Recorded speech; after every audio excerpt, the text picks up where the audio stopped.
Dev Sahni here for Queensberry Promotions, and I'm joined by unbeaten middleweight Denzel Bentley. How you doing? I'm good, thanks. How are you? I'm good, thanks for asking. Had a nice little media workout today. You put on a bit of a show. Well, everyone else did. I was just hitting the pads, but then everyone started screaming out their chants and stuff. It was good still. Did I see you chase your trainer out of the ring? Yeah, well, that's the bit techie, but yeah, something like that. I hope you filmed that, by the way. So Denzel, tell me, your last fight, it was at the Royal Albert Hall. You got on TV and you got a first round knockout against Kelsey Ball. Yeah. What did you take away from the brief time that you were in the ring? That I can knock out anyone I lay my hands on. No, I'm joking. Yeah, like I said before in the interview, I can't remember who it was with, but I said I'd do the same thing to these prospects that I do with the journeyman. So I just put it to show there in that fight. So yeah, I'm looking to step up again. Did you always think you were going to knock him out? Yeah, I did. I didn't know when. Like, no disrespect to him, I watched him and I just thought he shouldn't be in there with me. Even if I don't knock him out, he shouldn't win a round. Like, no disrespect. Like, when I watched him, that's just what I thought. So when I went in there, I don't know how clear it is on the footage, but the ref called us in and he pushed up his chest against me trying to intimidate me, and I thought, all right, cool, you're on it. Let's see if you can hold some licks. And then I kind of went out there and just kind of rushed him a little bit, but it worked, so that's good. You seem to have fight-changing power. So you've had 11 fights, 11 wins, 9 knockouts. Yeah. When did you first sort of realise that you could turn a fight like that? In my third fight, my first fight was a knockout. Second fight was a knockout, but I didn't really believe it. In my third fight, I fought someone that beat me in the amateurs, and I ended up putting him over 3 times and stopping him in the first round. And I thought, yeah, I've really got it now. So I try not to depend on it, but I know it's there. I know if I land a clean shot, it's going to hurt them. If I don't take them out, it's going to hurt them. So I know that, yeah. Another middleweight that's got power is Mark Heffron. Yeah. There's been a lot of back and forth. There's been talk. I thought for a moment this fight was going to get made. You're ready for that fight, aren't you? I've been ready for that fight. I thought it was going to get made too, but then apparently the fight couldn't get made. I think something to do with an injury or something like that. I'm not quite sure, but couldn't get made. I wanted it for this fight in December. I know people are saying, build up fights, but if I'm being honest with you, these people on domestic level ain't people I'm thinking about building fights with. I'm thinking about these are my stepping stones to get to that stage where you have the big fights, like world level, like eventually, not for now, but eventually. Guys like the Charlo twins and Canelo and Demetrius Andrade and guys like that. Those are guys that I want to have big fights with, not guys that were carrying along domestic level. These are fights you're meant to have, British titles and all these things, European titles, domestic level, and then build your name, you know what I'm saying? Get some scalps on your record. So when you're up there, you get given a chance by the people, you're recognised, and you're in the mix for some good money, so why not? Little opportunity here then.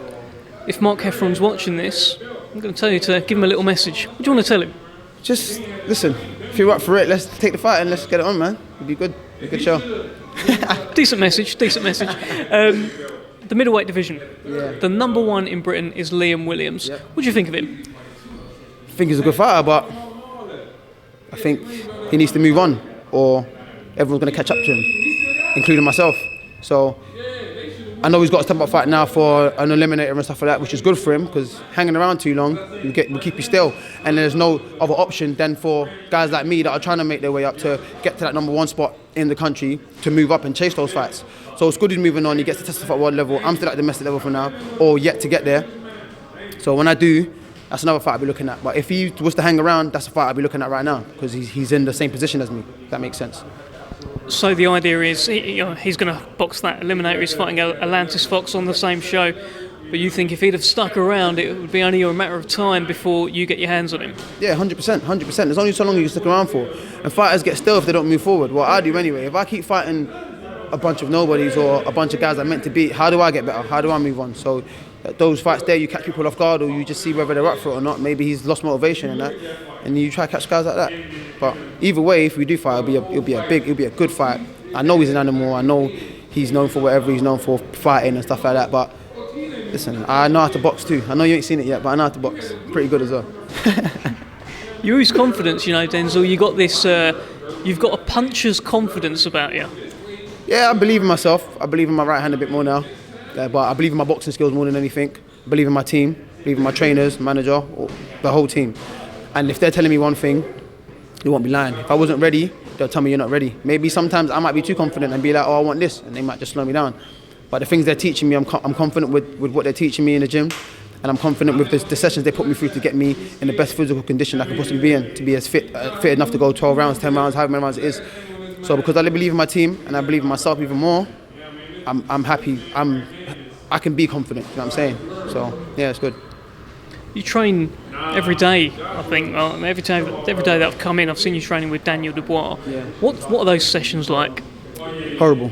They're horrible. But yeah, training with Dan, he trains really hard. All the boys train really hard. There's a load of us in here. They train really hard, and that pushes everyone. You look to your left, someone's training hard. You look to your right, someone's training hard. You look at Dan, he's a British champion and on the verge of fighting for more titles and stuff. He's won 7 titles in I don't know however many fights, 12 fights or something. Or 13 fights. It's crazy. You know what I'm saying? So you look at him and you're thinking, I'm doing the exact same thing as him, exact same things as him. I should have that in the tank as well. I know everyone's body's different and that, and obviously he has that advantage to his power and that, and he's a heavyweight and stuff. But we're doing the exact same thing as him, and that's making him a champion. So why can't we be champions too? You know what I'm saying? So it's good to have people like that in the gym around us, and he's pretty cool. I know you're not saying much, but he's pretty friendly. So tell me, in your division, we're talking about champions. Who is the best middleweight in the world? Canelo, without a doubt. Canelo, without a doubt. If he decides to come back, Canelo.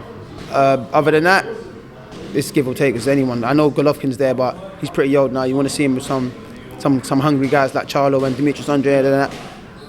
And maybe even Billy Joe, where he's campaigning at super middle now, but without a shadow of a doubt, it's Canelo.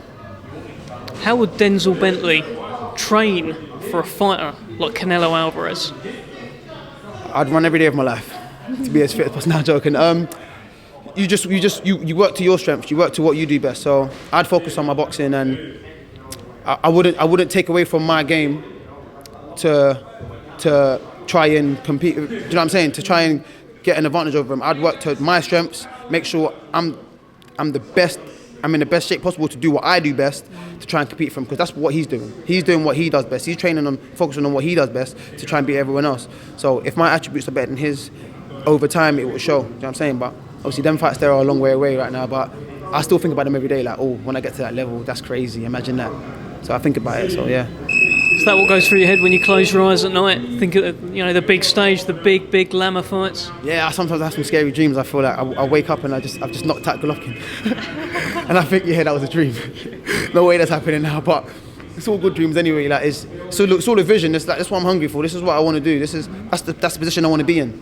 So thinking about that, dreaming about them things there, it's like, that's what you want to do really, innit? It's just like that motivates you itself. Imagine just waking up and you just not tap Golovkin. You're thinking, I'm going to the gym. I'm going to the gym. I need to work. But yeah, no, it's all good, man. It's all in good time, and it will happen. Isn't that what they say? If your dreams don't scare you, you're not dreaming big enough. Exactly. Imagine that. Exactly. Literally, that's it. I ain't gonna say after that. That was it was all right, wasn't it? Yeah, that was good. So tell me then, December 21st, you're back. It's the fight before Christmas. Daniel Dubois top of the bill. Yeah. You're on the bill too. What are you gonna do to your opponent, who we don't know yet? Well, when I find out who my opponent is, I find out what I want to do to him. So we just wait till that's announced. Okay, well, we look forward to the announcement of Denzel Bentley's opponent, December 21st, the fight before Christmas, Copperbox Arena. This unbeaten middleweight banger is back, and we can't wait. Denzel, good luck. Announcement, thank you.